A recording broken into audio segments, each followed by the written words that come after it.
So we're going to talk about Ulalek again, and I'm going to try to explain how its ability works in a bit more detail since it seems to be a little confusing, but I'll run you through it. Whenever you cast an Eldrazi spell, you may pay 2 colorless mana. If you do, copy all spells you control, then copy all other activated abilities and triggered abilities you control. You may choose new targets for the copies. So let's say you cast an Eldrazi like Null Drifter. It has an on-cast triggered ability to draw you 2 cards. When you cast Null Drifter, you can pay the 2 colorless to copy both the Null Drifter and the Draw 2, since that is both a spell and a triggered ability. Now let's say you cast a Null Drifter and then you also cast a Vile Redeemer on top of that. You flash it in. You can wait until you cast the Vile Redeemer to pay the 2 mana, because then you'll copy the Vile Redeemer's cast trigger, and the Null Drifter and its cast trigger, since those are all spells and triggered abilities you control. This is why Flash is so important in decks like this, because you can keep flashing in cards, and as long as you end with an Eldrazi, you can pay 2 mana to copy everything you just cast, as long as it's still on the stack. Alright, let's get a bit more complicated now. So let's say you have a Kozilek's Unsealing and a Liberator on the battlefield. Now first we're going to cast Null Drifter, activating the triggered abilities of the permanents we do control that are on the battlefield.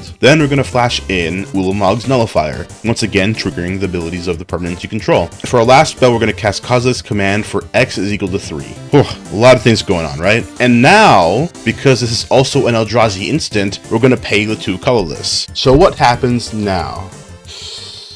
First, we're going to copy all the spells. We're going to get first of Nullifier, plus 1 copy. Now, the Nullifier. Then we're going to copy all the last spell.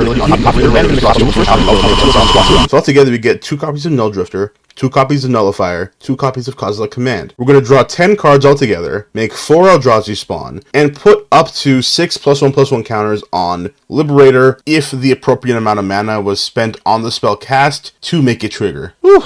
And that's how you play Ulalek. If you're not ready to do all that math, just play Stompy instead.